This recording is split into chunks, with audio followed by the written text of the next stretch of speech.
actuellement. Donc là vous avez un essaimage, 4 des sources, puissant, le rucher d'Ilou, hello. Il y a à peu près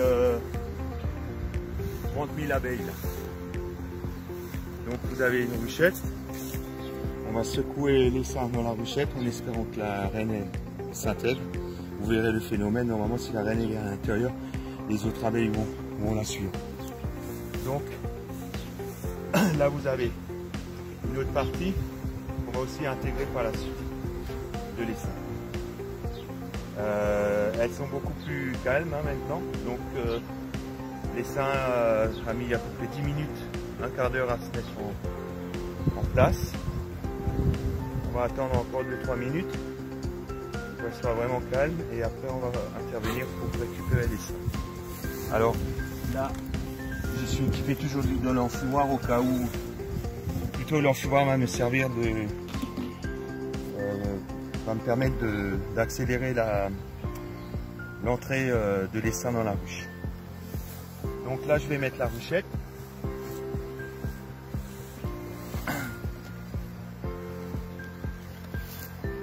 Ce que je vais peut-être pouvoir faire, comme on n'est pas loin de chez nous, je vais mettre un étage supplémentaire parce que c'est compliqué de...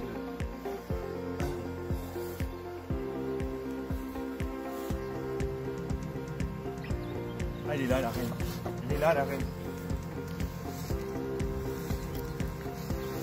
Là elle est, viens.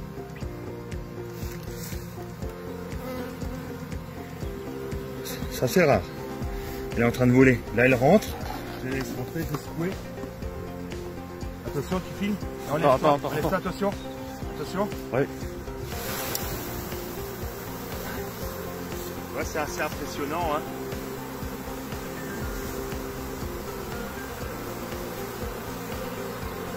Donc les abeilles vont sentir que la reine est dans la ruchette et elles vont commencer à rentrer au fur et à mesure. Elles ont envoyé des phéromones d'alerte.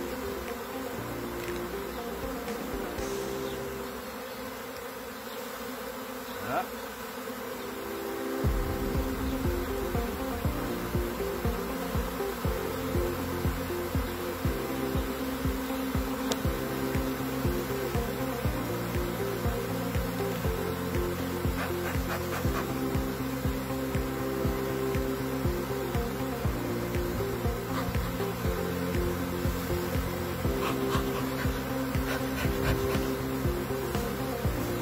On prend le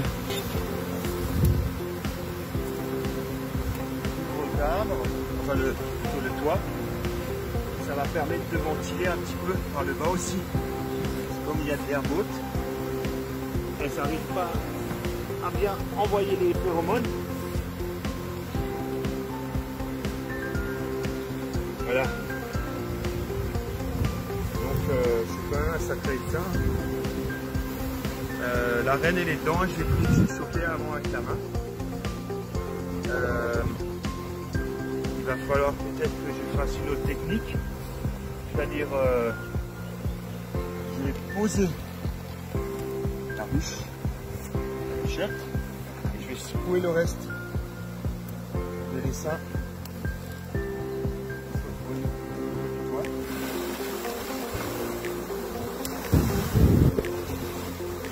Voilà.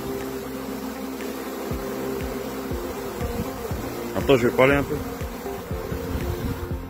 Vu que la reine est là et regarde, elle lève leur abdomen et elles envoient les phéromones d'avertissement. Pourquoi la reine elle est bien dans la ruche. Et alors elles vont commencer à pénétrer.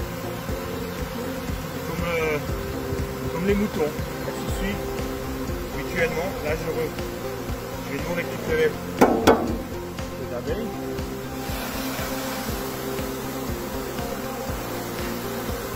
Et là, comme beaucoup ne savent pas que la reine est dedans, ils vont se transmettre des phéromones de rappel qui vont permettre à ce que toutes les abeilles commencent à rentrer dans la ruche.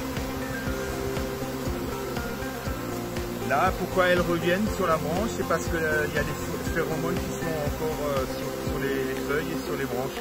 Donc elles, pour les retardataires et surtout pour celles qui sont un peu perturbées, elles se repèrent par le phéromone propre. Elles n'ont pas encore compris que la reine elle est là. Donc il faut les aider à revenir dans la zone. Sinon l'essaim il est voué à disparaître parce que la reine elle est déjà dans la ruchette. Voilà. Là vous avez à peu près 15 000 abeilles. On ressécousse et elles vont revenir. Elles vont venir au fur et à mesure on le voit. On voit bien elles battent des ailes, elles lèvent leur abdomen et elles envoient les phéromones. Voilà. Et on a récupéré un essaim. D'avoir fait poser l'essaim juste à hauteur d'homme, ça nous a permis de le récupérer facilement. Là tu peux filmer, tu peux t'approcher. Regarde, tu as vu comment elle lève l'abdomen et elle ventile avec les ailes et elles envoient les phéromones. Là on voit des petits points blancs au niveau de l'abdomen qui s'ouvrent derrière et ça envoie des phéromones. Et ces phéromones là leur donnent la direction à suivre. Et là on voit bien qu'elle rentre vraiment par paquet maintenant.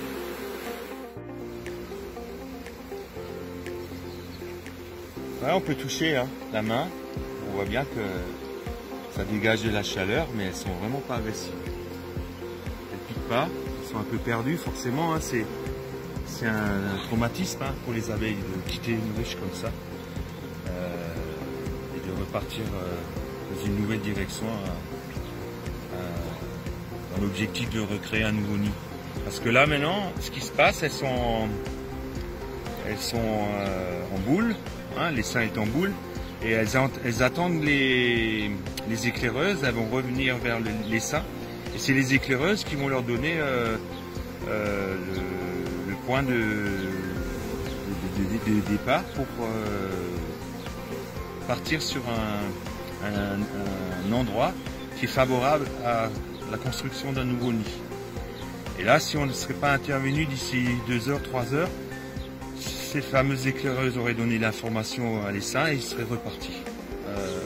Peut-être sous un toit d'une maison, où on a des mines, où il y a des grottes, peut-être dans une grotte. Enfin, après, elles s'installent selon la disponibilité de l'environnement. Voilà.